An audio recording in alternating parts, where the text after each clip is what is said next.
Today, we have something truly extraordinary lined up for you. A detective story unlike any other, straight from the brilliant mind of Agatha Christie. It's called The Shadows of Gion, and it's part of her famed Labors of Hercules collection. This isn't just any mystery. It's a blend of classical mythology and a modern-day psychological thriller.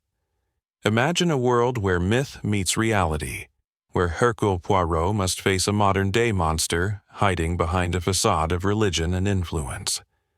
Just like the myth of Gion, a three-bodied beast that Hercules once defeated, Dr. Anderson, a charismatic and manipulative cult leader, becomes Poirot's target in this gripping tale. But what makes this story so compelling? Agatha Christie doesn't just entertain with clever twists and turns. She digs deep into the human psyche, exploring the dangerous allure of cults and the unsettling power of manipulation. The themes of control, deception, and moral struggle echo through the pages, making this story as relevant today as it was when it was first written. The Flock of Gion isn't just a detective story. It's a mirror reflecting our society's darkest impulses, disguised behind the veneer of piety and righteousness. Now, let's dive into the heart of the tale. The story begins in typical Poirot fashion, with an unexpected visitor. "I do apologize for intruding," says Miss Carnaby, her voice trembling with urgency. She leans forward, clutching her handbag like a lifeline, and stares into Poirot's eyes full of hope and fear. But Poirot's response is sharp, filled with both curiosity and a touch of amusement. He remembers her, and not just for her good deeds, but because of her past, filled with daring and cunning crimes. Her reputation precedes her. She was once a criminal mastermind, yet now she seeks Poirot's help. How curious. Her words are filled with strange worry. She's haunted by thoughts of criminal schemes she can't shake. The latest? A foolproof plan to rob a post office and another to evade customs. These aren't idle thoughts. These are dangerous ideas that have taken root in her mind, and she's convinced they could work. But why, Poirot wonders, does she find herself trapped in such dangerous musings? What is it that draws her to this dark side? As Miss Carnaby opens up, she confesses her secret.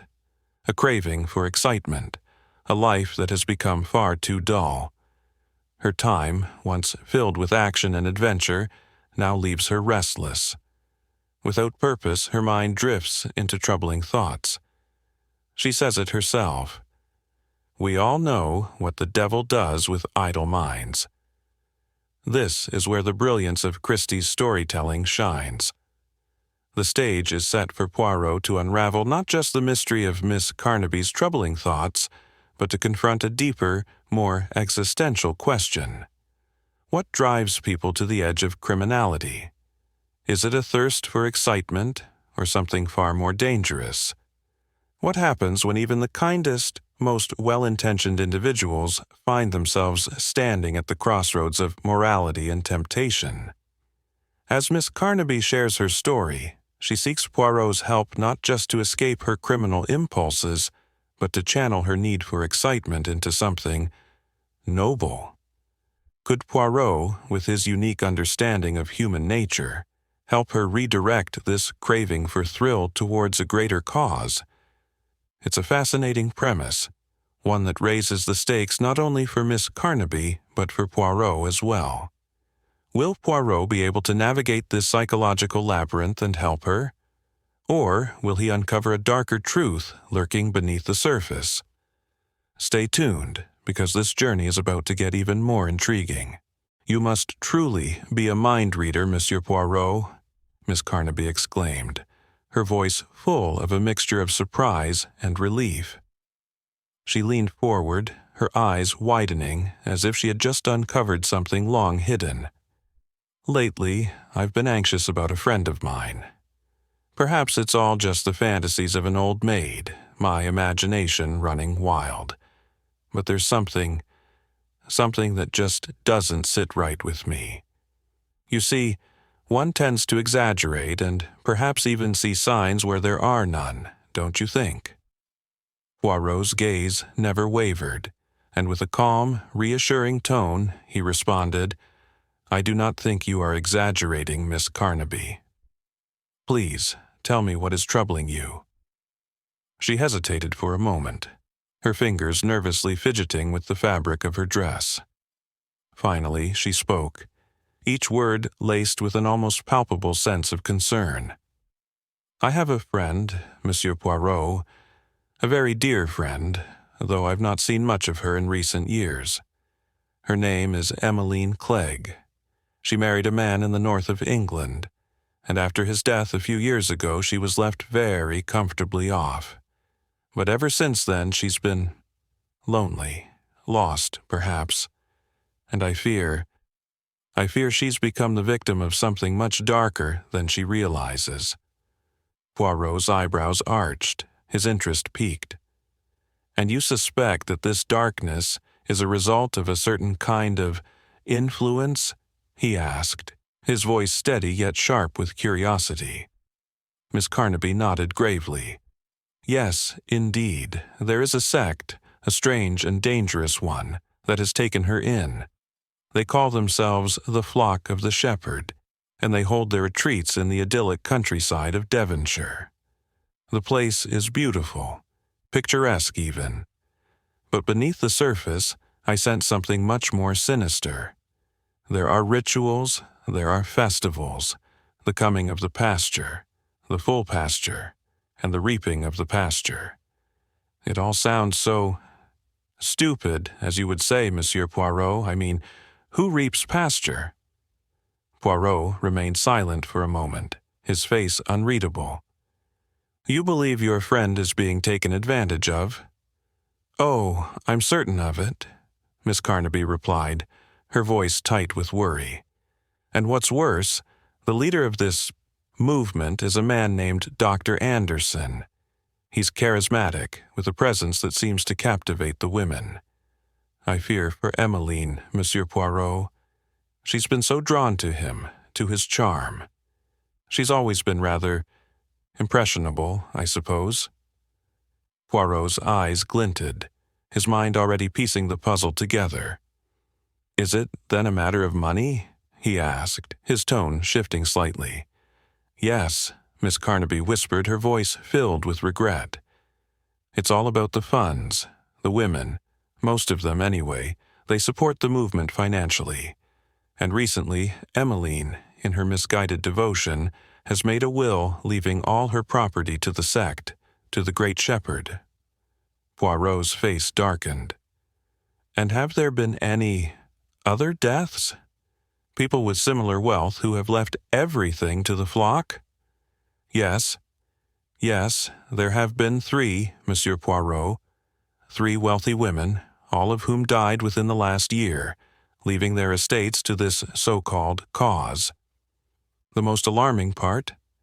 No one has protested, no relatives, no heirs to contest the wills."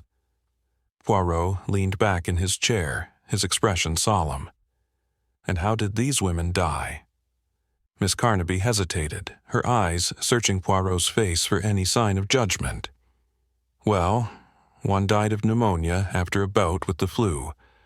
Another was reported to have died from a gastric ulcer.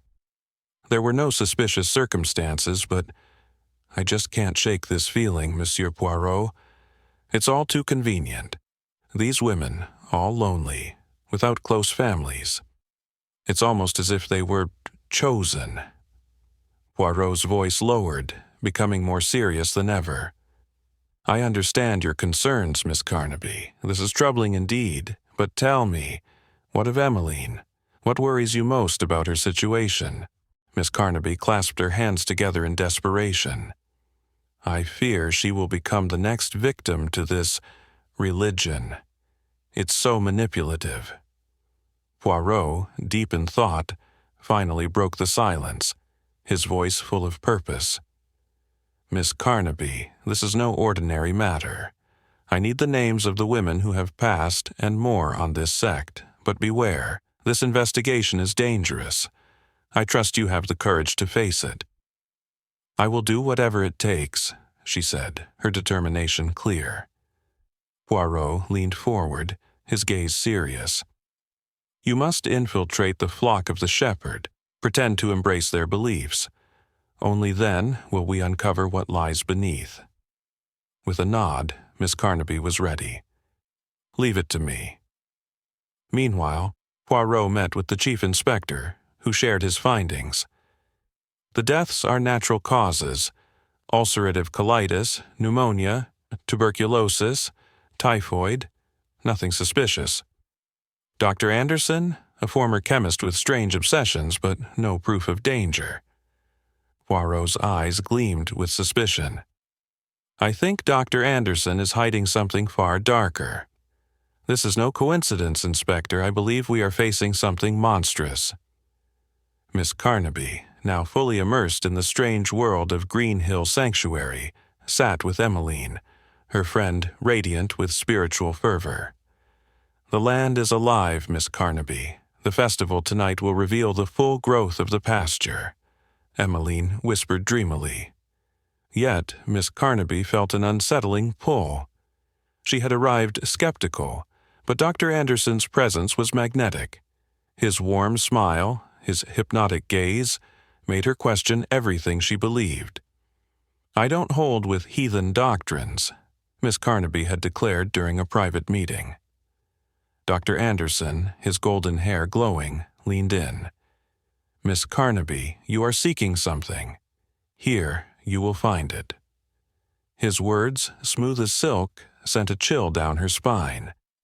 She couldn't ignore the allure, but she reminded herself, "Stay strong. This is all part of the plan." As the days passed, the sanctuary's beauty and serenity drew her in. The services felt pure. The master's words seemed to cleanse her soul. The summer festival loomed, a night that would mark her initiation. The night arrived, and the sacred fold glittered under the moonlight. The initiates, draped in sheepskin cloaks, gathered. Dr. Anderson, in his shimmering green robe, stood at the center, a golden crook raised high. "Where are my sheep?" he called, his voice commanding. "We are here, O shepherd," they replied in unison. The crowd fell silent as Dr. Anderson raised his hands. "This is the feast of joy. No more sorrow, only peace and love. All is joy." But Miss Carnaby's heart raced. Was this peace, or was she falling deeper into the web of a dangerous cult? The ritual's intensity heightened, and Miss Carnaby, now on the edge of trance, felt Dr. Anderson's voice resonate like a drumbeat. "How many heads has the shepherd?" he asked. "3 heads," the crowd chanted.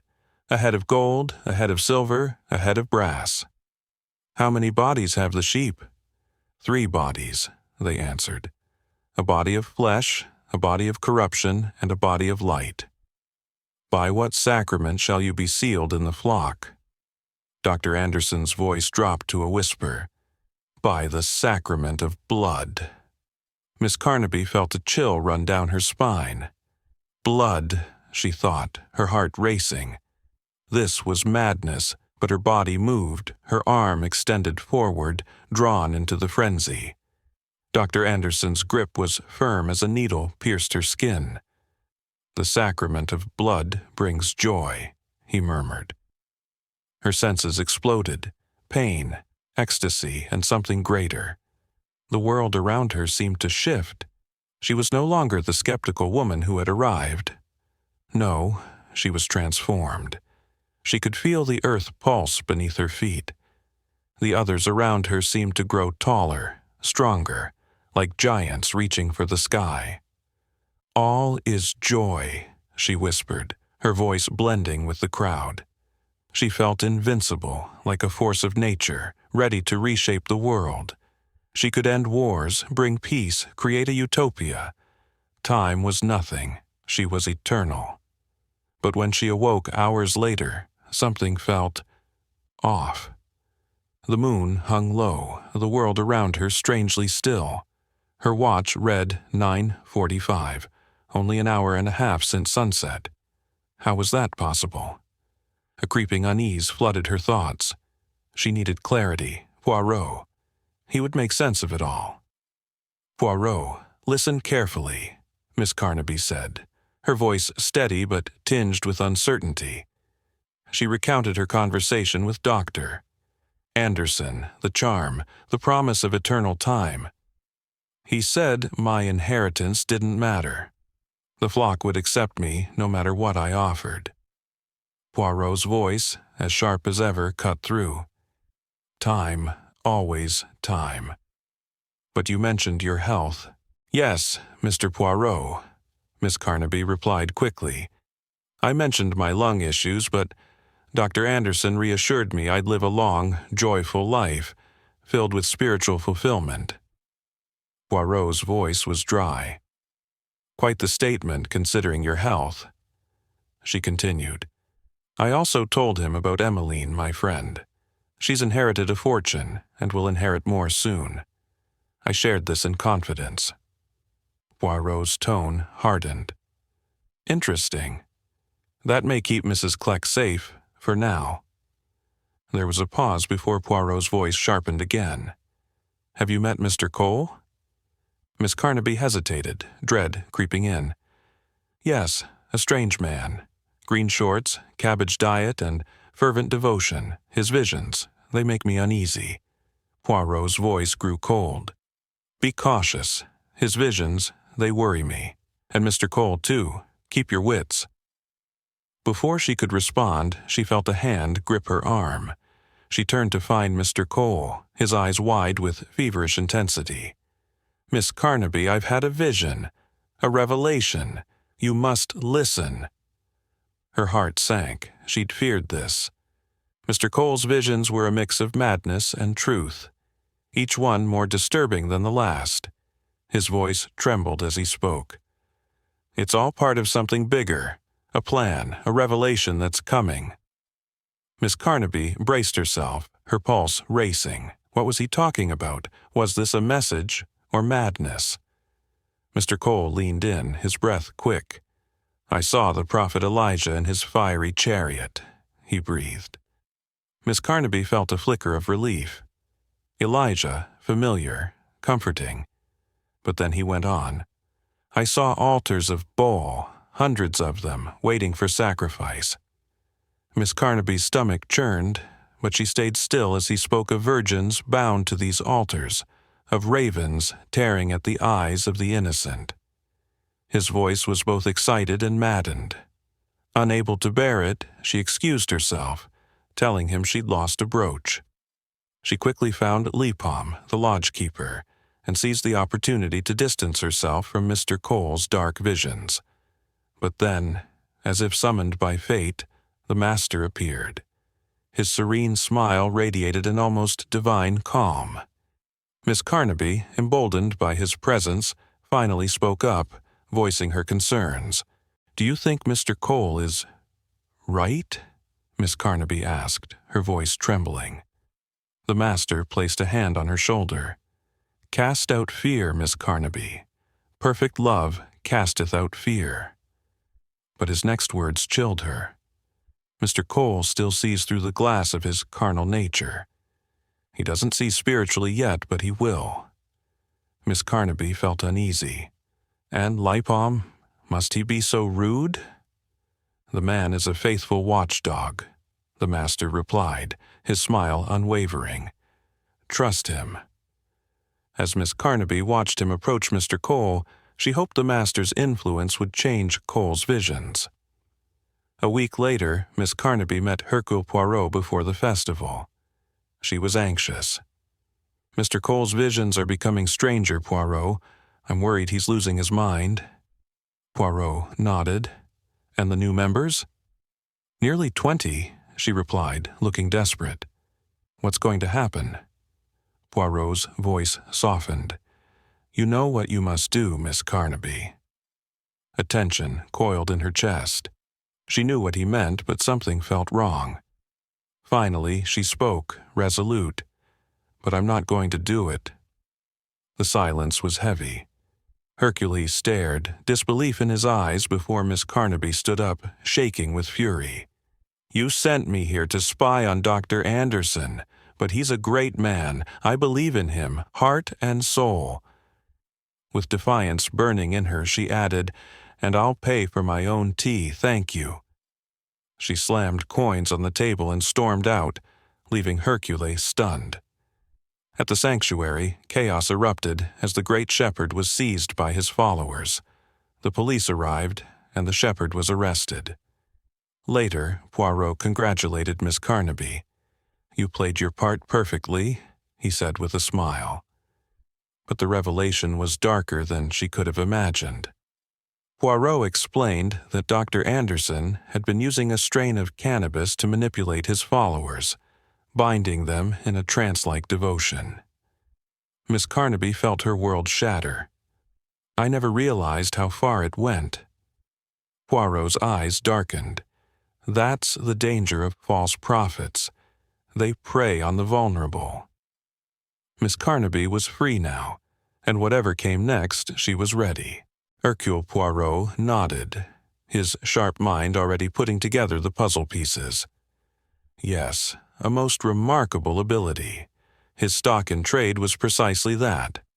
A dominating personality, the power to create mass hysteria, and of course the reactions induced by the drug. But Poirot wasn't finished. His voice grew darker, more ominous as he continued. But there was a second aim, Miss Carnaby, a far more insidious one. He preyed upon lonely women, those who, in their gratitude and fervor, were convinced to make wills, leaving their fortunes to the cult. One by one, these women died quietly in their own homes, and without any obvious signs of foul play. Miss Carnaby's stomach twisted in horror. This was no mere charlatan. This was a mastermind of cruelty. Poirot continued, his gaze piercing through her. "Without being too technical, let me explain. It is possible to create intensified cultures of certain bacteria, such as Bacillus cunis, the culprit behind ulcerative colitis. He could introduce these into a person's system, along with substances like old tuberculin. When injected, tuberculin can stimulate old tubercular lesions into activity, a method so subtle, so expertly crafted, that it wouldn't arouse suspicion in the slightest." The gravity of Poirot's words hit Miss Carnaby hard. "So, he killed them, slowly, through sickness?" Her voice trembled as she pieced together the horror. Poirot nodded. "Exactly. These deaths were spread across the country, occurring in different places, with different doctors attending. No one connected the dots because the cause appeared to be natural. He's a devil, if there ever was one." The chief inspector, who had been silently listening, scowled. "A devil, indeed, but we've got him now, haven't we, Poirot?" Poirot turned to Miss Carnaby, his eyes softening. "By my orders, you told him you were a tuberculous subject. I had to make sure you were not in immediate danger, but you were brave enough to take that risk. The syringe contained old tuberculin, which wouldn't harm you, but I feared he might choose another, more deadly strain." Miss Carnaby, ever the optimist, smiled and shrugged. "Oh, it's all right, Hercule. I don't mind taking risks. I'm only afraid of bulls in fields, things like that. But will you have enough evidence to convict him? Can we stop this madness?" Poirot grinned, the satisfaction clear in his voice. "Oh, Miss Carnaby, we've gathered more than enough evidence. We have his laboratory, his cultures, and his entire setup. This man has left a trail of murder behind him, possibly even a long line of murders hidden in plain sight." Miss Carnaby took a deep breath, trying to steady herself. Poirot's voice softened, a note of melancholy in his words. He spun a convenient tale about being dismissed from a German university because of his mother's Jewish heritage. But the truth, he's of pure Aryan blood, Miss Carnaby. That was just a story to gain sympathy, a mask for his true, monstrous nature. Miss Carnaby sighed deeply. Her mind drifted for a moment, lost in thought. You know, Hercule, I had the most incredible dream at the first festival. It was so vivid. I arranged the world so beautifully. No wars, no poverty, no ill health, no ugliness, no crime. A perfect world. Poirot's eyes glinted with envy. A fine dream indeed, Miss Carnaby. I envy you your vision of such a world.